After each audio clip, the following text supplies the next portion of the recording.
তো আমাদের অনেক বি কোয়ান্টিটি কর্মকর্তা নাই, হয় রিটায়ারমেন্টে চলে গেছে অথবা চাকরি ছেড়ে চলে গেছে। এটা দীর্ঘদিন। আমরা ক্ষমতায় আসছি মাত্র 6 মাস পূর্ণ হলো। আপনাদেরকে একটা জিনিসে বলি, মাননীয় প্রধানমন্ত্রী জনাব তারেক রহমান হেন কোনো দিন নাই যে একদিন অন্তত কৃষি মিনিস্ট্রি নিয়ে জানতে চায় না। তো আপনি বুঝতেছেন একটা দেশের প্রধানমন্ত্রী। এমনও ঘটনা আছে, আমি কথা রাত 12টাতে কল করে জানতে চাই এটার কি হইলো। বিশেষ করে বন্যা যখন হয়েছে, কোন এলাকায় কে গেছে, কত এলাকা ডুবছে, রাত 12টা তো ইনফর্ম করতে হতো। এটা হলো মাননীয় প্রধানমন্ত্রীর অবস্থা। সো যে দেশের প্রধানমন্ত্রী অতটুকু সিরিয়াস, সে দেশের মন্ত্রী বা মিনিস্ট্রি কতটুকু সিরিয়াস হওয়া উচিত। এবং আমরাও ঠিক একইভাবে কাজ করে যাচ্ছি। আমাদের প্রধান সমস্যা যেটা আছে সেটা হলো আমাদের ম্যান পাওয়ারের শর্ট আছে, আবার 4000 লোকের শর্ট আছে। ইন দ্য মিন টাইম বোধহয় বেশ কিছু লোকের রিটেন পরীক্ষা হয়ে গেছে, 2300 রিটেন পরীক্ষা হয়ে গেছে। এবার ভাইবাটা হলে দ্রুততম সময়, আমরাও এটা মাননীয় প্রধানমন্ত্রীর নলেজে দিয়েছি, দ্রুততম সময় ওইটা যদি হয় তাহলে অনেকটা কাভার করে যাবে। নেক্সট আপনি বলেছেন, হ্যাঁ হ্যাঁ, তারপরে আপনি বলেছেন যে ধানের ব্যাপারটা।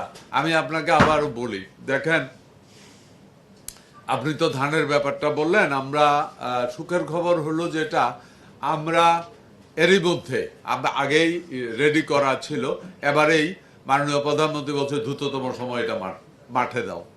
সো আমরা এই বছর থেকেই, আগামী সিজন থেকে আমরা নতুন জাতের একটা ধান দিচ্ছি।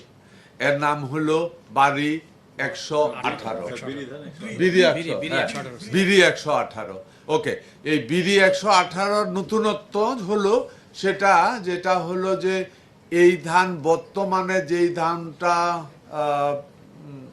হাওর অঞ্চলে চাষ করে, এই ধানটা যখন বীজতলা রেডি করা হয়, এইটা তার থেকে 10 দিন আগে করতে পারবে। হ্যাঁ, 15 দিন না, মনে হয় কত, 15 দিন না 10 দিন, 15 দিন। ওকে, তাহলে 15 দিন না, আমি যদি 10 দিন আগেও যদি এটা করতে পারি, অ্যাকচুয়ালি আমাদের সায়েন্টিস্টরা বলতেছে 15 দিন। আসেন 15 দিন এবং বর্তমান যে জাত প্রচলন আছে এটার মধ্যে পার্থক্যটা কি? ওইটা কেন 15 দিন আগে পারতো না? মেন জিনিস হলো ওইটার ভ্যারাইটির কারণে। ওই 15 দিন আগে তখন ঠান্ডা এত বেশি থাকে, তখন জার্মিনেশন হইতো না। নতুন ভ্যারাইটিটা ওই ঠান্ডার ভিতরে জার্মিনেশন হবে, গ্রোথ আসবে। সুতরাং ওইটা যখন বীজতলা করবে, এটা তখন কোপনে শুরু করতে পারবে।